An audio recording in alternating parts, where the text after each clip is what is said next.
La Côte d'Ivoire revient de loin, oui de très loin, grâce au courage et à la détermination d'un grand homme politique nommé Laurent Gbagbo. Elle n'a pas sombré là où certains prédisaient sa fin. Souvenons-nous de ces hommes tombés pour sauver la mère patrie en 2002.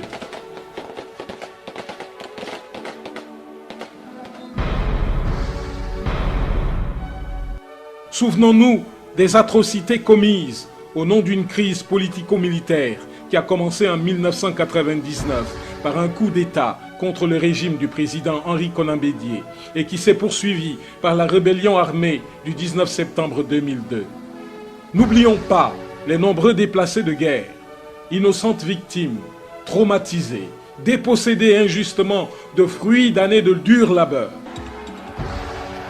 Grâce à Laurent Gbagbo, nous avons vaincu cette guerre par la résistance.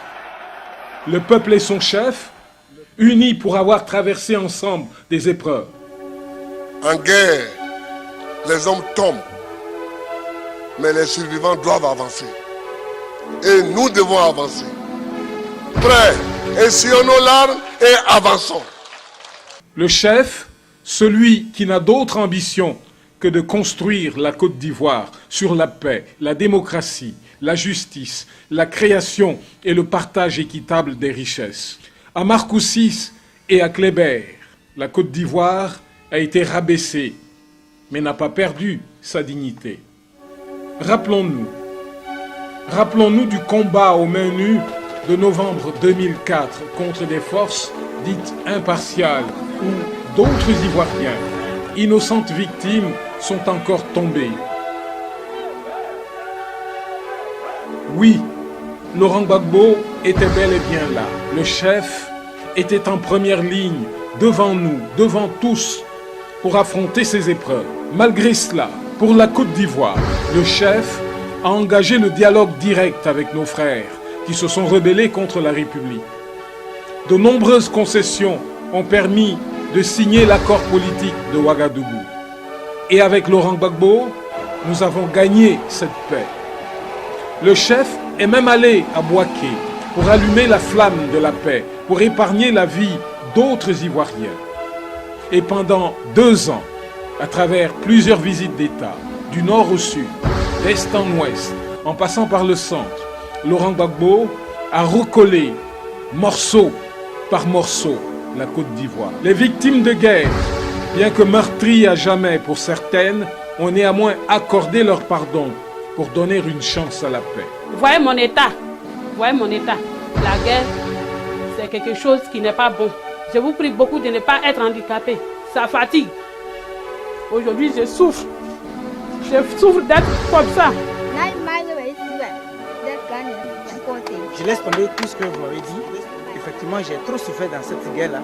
Mais vous blébouddez, toute la Côte d'Ivoire parle de vous. Toute l'Afrique parle de vous.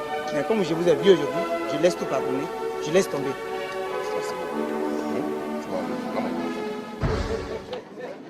Avec Laurent Gbagbo, la démocratie a été rétablie par les élections. Pour faire de ces élections une réalité, le chef a plaidé auprès du peuple pour des candidatures hors normes, particulièrement pour celles de ses adversaires historiques. Il a combattu loyalement pour le premier tour de l'élection présidentielle en créant les conditions d'équité avec les autres prétendants à sa succession. Ce chef a un projet réel et réaliste pour son pays. Maintenant que la page est tournée, chers Ivoiriens, regardons simplement autour de nous. Grâce à notre complicité avec lui, Laurent Gbagbo a déjà posé les bases d'une Côte d'Ivoire nouvelle et prospère malgré 8 ans de crise. De nombreux villages sont désormais électrifiés. Des routes et des ponts sont construits. L'école gratuite est une réalité. Les soins de santé sont accessibles à tous. Avec les conseils généraux, nous décidons nous-mêmes de nos priorités. Ainsi, écoles, des centres de santé ont vu le jour tout près de nous. Les paysans gèrent eux-mêmes le prix de leurs produits agricoles et les prix ne cessent de grimper.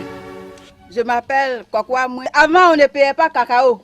Les gens disent que le cacao, là, ils vont payer. Mais cette année, à cause de Laurent Gbagbo, j'ai connu ce qu'on appelle mèche.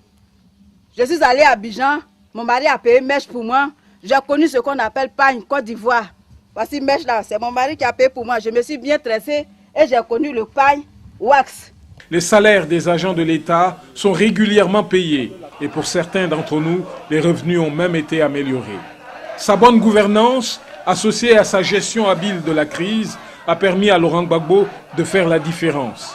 Ainsi, la Côte d'Ivoire maintient son rang de locomotive sous-régionale malgré les difficultés liées à la partition du pays. Ce chef a bâti malgré l'adversité. Ce chef a maintenu son pays et ses institutions debout en temps de crise. Ce chef a démontré son amour pour la Côte d'Ivoire par ses nombreuses concessions et ses actes en faveur de la paix.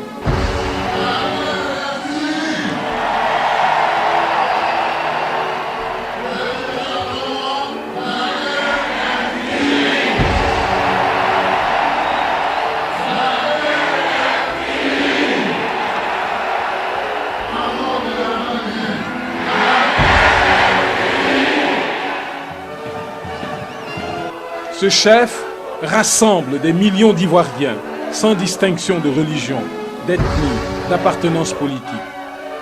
Ce chef, pour la Côte d'Ivoire, que ne ferait-il pas? Quel sacrifice ne ferait-il pas? Car pour lui, rien n'est trop beau pour la Côte d'Ivoire.